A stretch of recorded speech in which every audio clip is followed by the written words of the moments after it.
Olá a todos, meu nome é Raquel Martins, eu sou aluna de doutorado da Renorbio, faço parte do Laboratório de Bioquímica e Expressão Gênica da UES e, juntamente com a professora Estela, faço parte do Bioinfonal. Como vocês já viram nos vídeos anteriores, nós estamos fazendo uma série de vídeos a respeito dos bancos de dados presentes no NCBI. Hoje nós abordaremos o banco de dados Genome. Ele é facilmente encontrado aqui na página inicial do NCBI, em que a gente sempre pode buscar partindo de um organismo que você tem interesse. Por exemplo, você pode colocar aqui o nome científico do organismo ou então mesmo o nome usual. Por exemplo, se eu colocar aqui humano, ele também vai mostrar opções que vão correlacionar com genomas que estão relacionados à minha palavra-chave, ao meu organismo-chave, né? Como eu coloquei aqui Homo sapiens, ele vai redirecionar diretamente para a página do genoma do Homo sapiens. Primeiramente, ele vai mostrar aqui a taxonomia do organismo, também um breve resumo sobre as características genéticas desse organismo.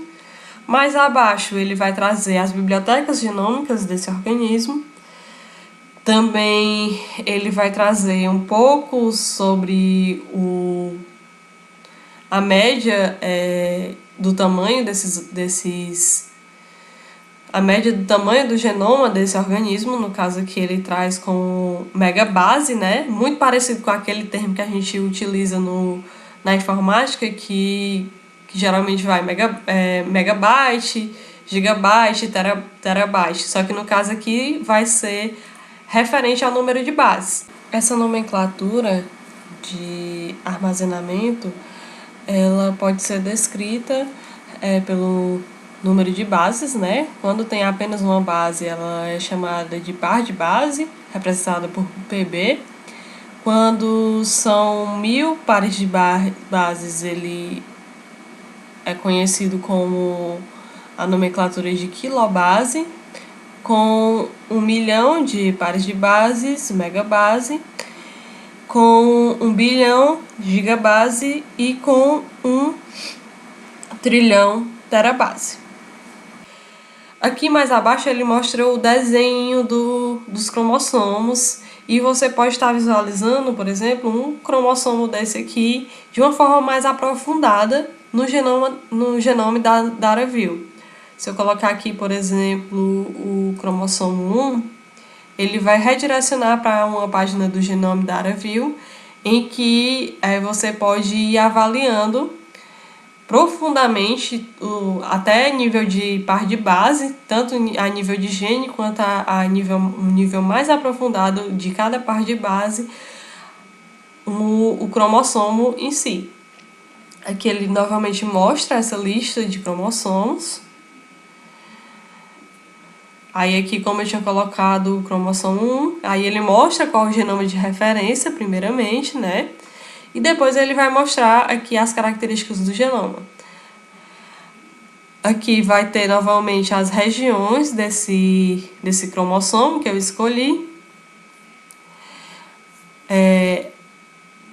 Quanto mais aproximado você colocar nessa parte aqui de porcentagem, mais profundamente você vai conseguir ver o genoma. Vai demorar um pouquinho, mas ele vai mostrar aqui a forma mais aprofundada que tem é a nível de base. E a forma menos, no caso, que seria menos aprofundada, seria aqui nessa parte aqui que eu coloquei 0%, né?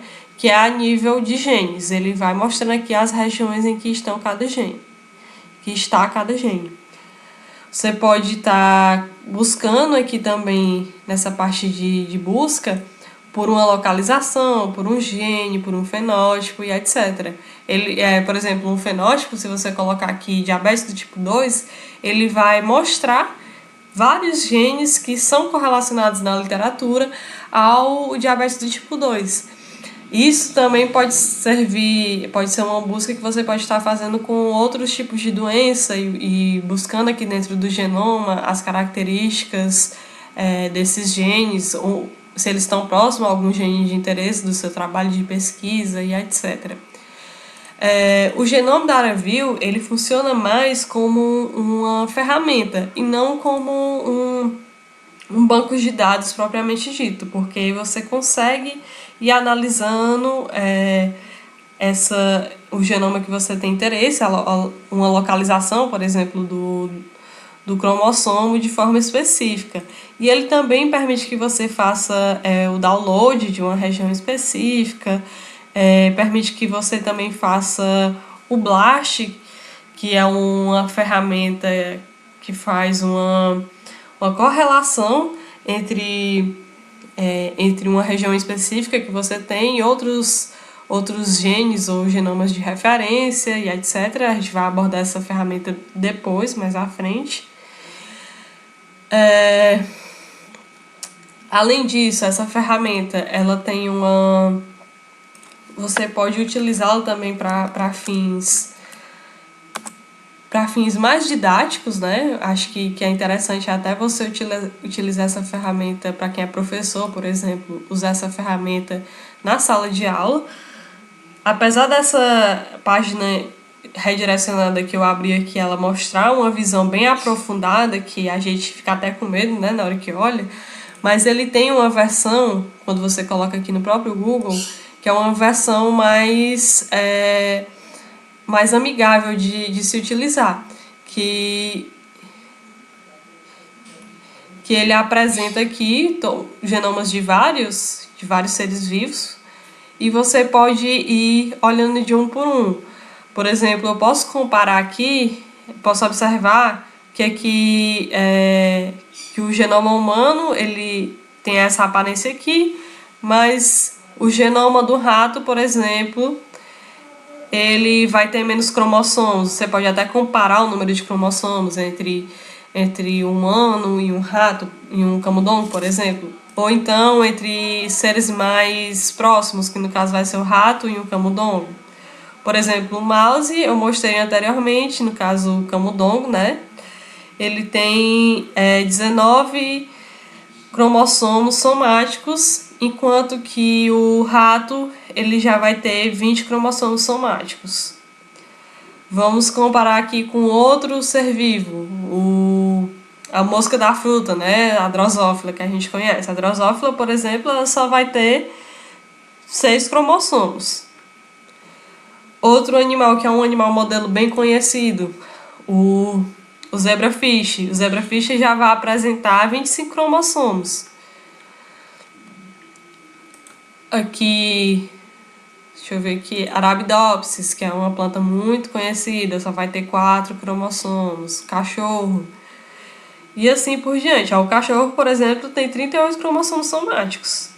Bem acima dos padrões normais que a gente conhece, que a gente vê normalmente no organismo humano, por exemplo, no camundongo, no rato, no drosófilo. Além disso aqui, de você poder ficar comparando os cromossomos de cada ser vivo, também tem uma parte que eu acho que é extremamente interessante, que é você poder fazer uma busca direta nesse genoma. Vou colocar aqui novamente o genoma humano e vou buscar. Eu posso buscar nessa parte aí por uma localização, por exemplo, que eu tenho interesse no meu cromossomo. Posso buscar por um gene específico ou mesmo por um fenótipo. Como eu falei lá no exemplo anterior, se eu colocar aqui diabetes do tipo 2, em inglês, type 2 diabetes, ele vai fazer uma busca breve a respeito de genes que na literatura, no caso em humanos especificamente, se correlacionam com o diabetes do tipo 2. Tá aqui, ó. Ele mostrou aqui uma lista com mais ou menos uns 25 genes. Dentre eles vai ter o FTO, também altamente relacionado à obesidade, vai ter o IL-6, IGF-2 e etc. Aqui ele já vai te correlacionar a genes que estão correlacionados com essa característica, né, com essa doença. Aqui você pode estar pesquisando, sei lá, hemofilia. Vamos ver aqui hemofilia. para ver o que ele apresenta.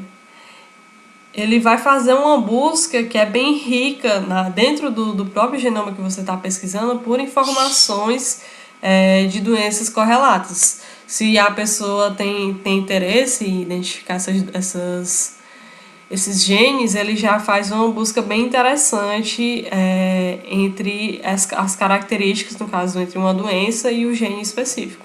Aqui ele botou o TNF, o F8, né, que geralmente é bem correlacionado à hemofilia. Como eu não especifiquei a hemofilia aqui, talvez ele tenha colocado meio no geralzão. Que é só para dar um exemplo de busca que ele pode fazer, que é bem interessante. Além da busca por uma característica, né, no caso eu coloquei uma doença, ele também pode pesquisar um gene específico e também um fenótipo propriamente dito, né? Você pode colocar uma característica que você tem interesse e pesquisar. No caso, como eu coloquei a hemofilia, também funcionaria como um fenótipo.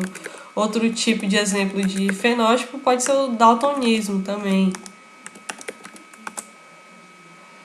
Eu acho que é colorblind em inglês. Eu acho que ele não vai achar nada. Vamos ver se ele acha, mas eu acredito que ele não vai achar nada. Não resultados, porque em inglês ele é colorblind.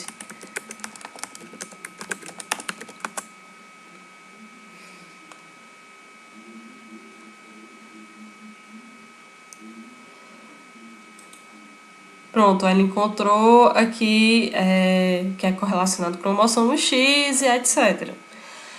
Botou a localização bem direitinho. É interessante também o Genome Data View você analisar genes específicos que você tem interesse, que você acha que pode ser expresso com outro. Um exemplo disso pode ser até o fenótipo da cor dos olhos e dos cabelos, que geralmente é correlacionado com os genes HORA2 e ERK2. Aqui a gente pode mostrar um exemplo de genes ligados, né? Normalmente, aqui a gente vai buscar direto pelo gene. Deixa eu ver se ele encontra.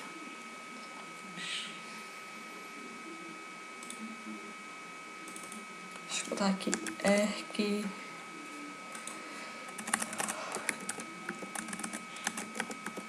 ERK2 em humanos. Que é um exemplo, o ERK2 e o HORA2, eles são genes que estão altamente correlacionados com a expressão do fenótipo da cor dos olhos e da cor do cabelo, no caso, com a pigmentação, com a característica de pigmentação. Aqui a gente pode observar que esses genes eles vão estar próximos. Quando ele abrir aqui, ele vai mostrar, como eu já tinha... aqui ele já mostrou o OCA2, né, que é o que eu tinha... OCA, eu acho que foi por isso que eu errei, eu botei ORA.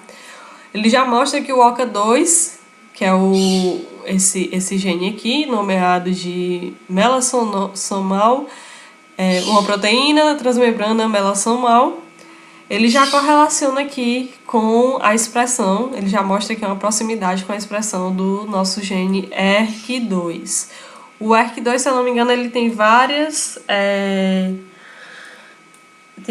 formas. Aqui ele já mostra o ERK2P1.